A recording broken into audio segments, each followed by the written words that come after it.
Let's dive straight in. The WNBA just hit overdrive. When Wilson dropped a white and gold game ball etched with Caitlin Clark's records, the entire first batch vanished in under 40 minutes, and the company's site crashed from the traffic. That leaves Clark in a club of two. The only other player to get a Wilson signature ball was Michael Jordan, 4 decades ago. A week later, Hy-Vee released Tribute and Dreamer versions in kids and adult sizes. Doors opened at 6, and by 7, cashiers were apologizing to frustrated parents in line, verified by Hy-Vee's regional sales reports, not social media rumor. Nike was already waiting at the rim with an 8-year, $28 million contract that dwarfs the deal Sheryl Swoopes signed in 1997. Swoopes broke barriers at roughly $175,000. Clark's pact beats that by a factor of 160. Nike confirmed the first signature shoe drops early in the 2026 season and teased a Super Bowl spot that drew more than 60 million Instagram views inside 48 hours, the brand's fastest clip on record. Clark's resume isn't built on hype alone. As a rookie, she averaged 19.2 points, 8.4 assists, and 5.7 rebounds, led the league in assists, and set the rookie single-season record at 321. She shattered the single-game assist mark with 19 against Connecticut, topping Alyssa Thomas's standard by 3. Coaches trapped the moment she crossed mid-court, yet she still logged 35 minutes a night and finished 4th in MVP voting behind A'ja Wilson, Breanna Stewart, and Thomas. Those numbers, viewers followed the stat lines. National broadcasts of Indiana Fever games averaged 1.18 million viewers, triple last season's league average. The Fever Sky Clash in Chicago peaked at 3 million on CBS, the most-watched regular-season WNBA telecast since 2001, and ESPN topped that with 2.3 million for the rematch. Indy's home arena averaged 17,035 fans, a 182% jump over 2023 and the best mark in the league.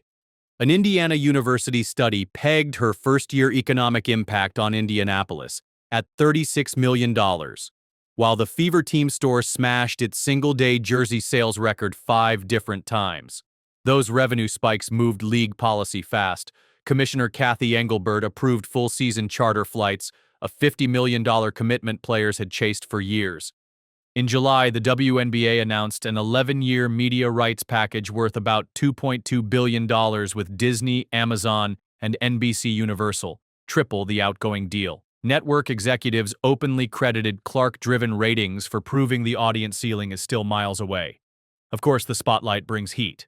Sun guard Dijonai Carrington faced heavy criticism after a playoff tangle that left Clark with a black eye, then watched her own mentions flood with both praise and blowback. Hall of Famer Swoopes, once skeptical, has congratulated Clark publicly, but still gets asked whether the rookie's glow overshadows league legends. And Angel Reese? Every Fever Sky game feels like Bird Magic rebooted. Reese jawing, Clark drilling logo threes, television cameras savoring every frame. Their June duel ranked as the #1 sports clip on social platforms that week, outdrawing even NBA Finals highlights. Meanwhile, the pay gap keeps glaring back. Clark's rookie salary was $76,000 and change, while Forbes projects her endorsement haul north of $11 million for the same year. Veterans note that players without her brand power still cash league minimum checks. Clark hasn't ducked the topic. On Media Day, she said, "Lifting the floor lifts everyone," and union sources hint that the next brands are sprinting ahead of bargaining tables. Gatorade slotted Clark into its Fuel Tomorrow campaign. State Farm ran commercials pairing her with Chris Paul, the insurer's first cross-gender basketball duo. Bose and Goldman Sachs' 1 Million Black Women Initiative round out a sponsorship list analysts now value at more than $50 million in committed deals. Michael Jordan himself chimed in via video at Wilson's Chicago event, calling Clark's rise great for the game, and noting how kids mimic her quick-release form the way past generations copied his tongue-out layups. ESPN's Mike Breen went further, saying Clark is doing for WNBA ratings what Jordan, LeBron, and Steph Curry did for the NBA, shifting network scheduling in real time. Culture shifts show up in small snapshots. Kids at pre-game shoot-arounds dribble Wilson minis bearing Clark's autograph.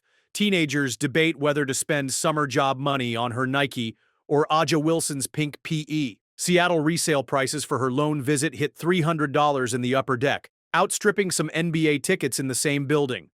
Local bars now run Clark Watch nights like they do NFL Sundays, complete with trivia and drink specials. Opponents haven't taken it easy. Clark absorbed a league-high 102 hard fouls and drew 2 flagrants from Reese alone. Asked if the punishment bothers her, she grinned and said, "If she's open a step past half court, it's still a good shot," then buried a 32-footer against Las Vegas, earning a post-game headshake and smile from Aja Wilson. Coaches rave even louder about her vision. Indiana's offensive rating jumped from 98.1 to 105.7 with her on the floor. The same grassroots impact is just as striking. USA Basketball logged a 27% year-over-year spike in girls' recreational signups, the biggest since it began tracking in 1999.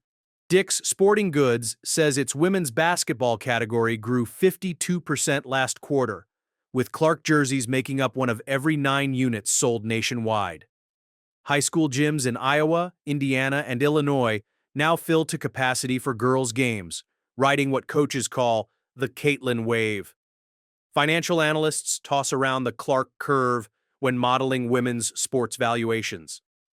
Deloitte projects global women's sports revenue to cross $1 billion for the first time, triple the 2021 figure, with the WNBA surge carrying an outsized share.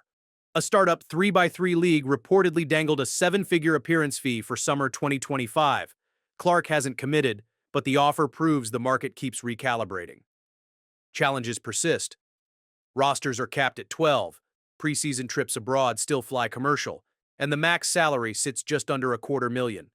Yet momentum feels irreversible. The 2025 All-Star Game lands in Indianapolis, and early projections predict a new attendance record. Nike's first Clark shoe line is timed with a revamped national TV schedule that puts WNBA on the court. The next frontier is playoff success. Indiana squeezed into the 8th seed this year, then shocked top-seeded New York when Clark dropped 29 points and 12 assists in Game 2.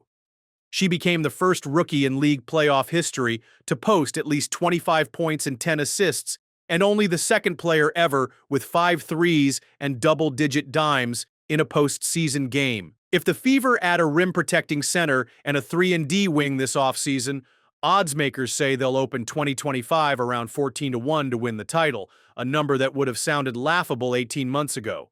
So here's the scoreboard one more time. Wilson's signature ball sold out, Nike's signature shoe on deck, rookie numbers already in the record book, national ratings tripled, attendance through the roof, charter flights funded, an 11-year media deal richer than anything women's hoops has seen, and youth participation exploding. That isn't a hot streak.